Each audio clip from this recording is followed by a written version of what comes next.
Eh bien, bonjour. Bonjour. Aujourd'hui, nous allons parler de pourquoi les femmes se maquillent-elles et pourquoi les hommes, eux, ne se maquillent pas de façon générale, évidemment. Pour moi, c'est une évidence. Voilà, c'est pas l'affaire des hommes. Voilà, c'est tout. C'est un peu simpliste, non? On verra en tout cas. Ouais. Ok.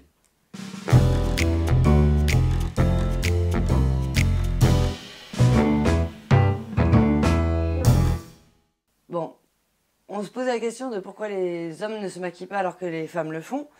La question me paraît tout à fait pertinente, puisqu'on remarque, par exemple, si on regarde dans notre histoire, que les Égyptiens Hmm. se sont toujours maquillés. Les hommes, les femmes, les prêtres, Les enfants même. absolument. Voilà. Les enfants se sont maquillés, enfin tout le monde se maquillait, quelle que soit la classe sociale. Donc, pour moi, la question de pourquoi les hommes se maquillent pas reste entière. D'ailleurs, tu as raison parce que on a retrouvé du col dans les tombeaux anciens de l'Empire égyptien, et c'est comme ça que les archéologues ont pu dater en fait. Voilà, Voilà, donc on a des traces claires et nettes de cette époque-là où tout le monde se maquillait. c'est ça. C'est ça. Donc, Mais ça s'est perdu après un petit peu, puisque dans l'ancienne Grèce, euh, n'oublions pas que c'était une société homophile, euh, pour les hommes, par les hommes, et c'est le masculin qui était favorisé, valorisé, alors que le féminin était plutôt stigmatisé, comme on peut dire. bah ouais, on peut parler de société patriarcale et là du coup tu donnes de l'eau à mon moulin parce que T'avais soif? oui c'est ça, c'est ça. Non parce qu'en fait on remarque que la société chrétienne, qui est aussi une société patriarcale comme les Grecs, a gardé les mêmes codes et interdit aux femmes de se maquiller parce que ce serait un outrage, hein, attention, hein, fait à Dieu puisque on modifierait sa création. Il ne faut pas toucher à la création de Dieu. C'est ça. Sauf quand elle est morte, cette création. Oui bon là en On même temps. maquillait les cadavres, je ne me trompe pas. Absolument, et on continue à le faire pour que ce soit un petit peu plus facile. D'ailleurs, j'ai vu qu'on faisait des photos avec des cadavres au début de la photo. C'était D'accord. sans doute la seule photo qu'on prenait du mort. Donc, chez les chrétiens, c'était haram. Oui, c'est ça, haram. D'ailleurs, du coup, tu me fais poser la question, chez les musulmans, comment ça se passe? Alors, chez les musulmans, enfin, juste avant de commencer, quand on dit musulmans chrétiens, on est bien d'accord qu'on parle de la tradition, de la doctrine. On ne dit pas tous les musulmans, tous les chrétiens. Hein, Non, c'est pas, évidemment, on bon, est d'accord, on ok. parle de ce que demande le texte. Ou en tout cas, ce que les plus radicaux, les plus traditionnalistes essaient de se mettre comme Comme règle. règle. Voilà. Eh ben, chez les musulmans, on pourrait dire que le maquillage, pour les femmes en tout cas, est toléré seulement chez elles. Elle doit se faire belle pour son homme. D'accord, Voilà. mais pas dehors. Pas vraiment, non. Non. Et j'ai l'impression que chez les juifs, pour le coup, le maquillage, si on reste par exemple, toujours chez les traditionnalistes évidemment, le maquillage reste aussi quelque chose de plutôt prohibé. On ne touche pas à cette création, donc ça c'est quelque chose d'assez commun Le piercing, le tatouage, tout ça. Non, ça c'est interdit en revanche, Ah, ok. chez les Bon, juifs. ok. Ouais. Donc, je vois. Donc du coup, on se rend compte quand même que dans les trois religions monothéistes, il y a quand même une différence de traitement entre l'homme et la femme. Mais enfin, non, pas tant que ça finalement. Si? Je sais pas. Bah, je sais pas, oui, mais ça revient à une question de séduction, hein. C'est ça. Et on se rend compte finalement que la femme n'a pas le droit de faire ce qu'elle veut, elle doit se maquiller ou pas se maquiller en fonction des traditions. Donc chez les religieux, elle ne doit pas se maquiller.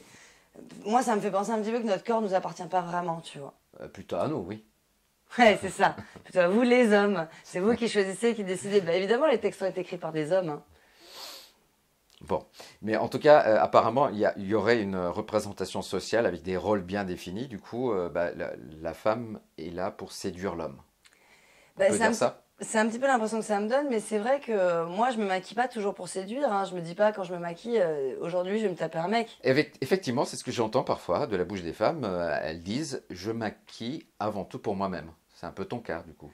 Bah, en fait, moi, je me maquille, oui, pour me faire plaisir, mais aussi, en général, quand je sors, parce que quand je suis à la maison, j'ai pas vraiment de raison de me maquiller, je vois personne, j'en ressens pas le besoin personnellement. C'est le cas d'un mec qui regarde son match le dimanche et il va pas non plus se mettre en costard-cravate. C'est vrai. Non, on est d'accord. Donc c'est un outil de socialisation quelque part. Ouais, et qui appartient qu'à la femme finalement. Vous n'avez pas cet attirail de séduction, les hommes. Ben, écoute, j'ai entendu quelque part, ou lu, je ne sais plus, que la communicante de Jean-Paul Gaultier, pour pas le citer, c'est fait, Oui. aurait dit le maquillage n'est plus un tabou pour les hommes. Oui, alors là, moi, je pense qu'elle est pas, elle est maligne, hein, parce que elle se rend bien compte qu'elle a que la moitié du marché humain. Il y a l'autre moitié des hommes qui se maquillent pas encore, et elle se dit tiens, pourquoi pas Il y a gratter un un gros petit peu marché. plus. Ben voilà. On regarde les chiffres un petit peu. Bah oui. Ok. La FEBA, donc la Fédération des entreprises de beauté, C'est ça.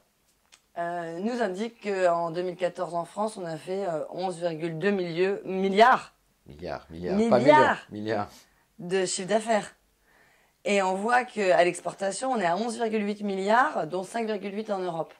Effectivement. Et tu me corriges si je me trompe, cela correspond à, à un budget qui dépasse celui du ministère de la Culture. Absolument, en 2017, non, mais c'est ouf quand même, c'est vrai. En 2017, le ministère de la Culture a un budget de 10 milliards d'euros à peu près.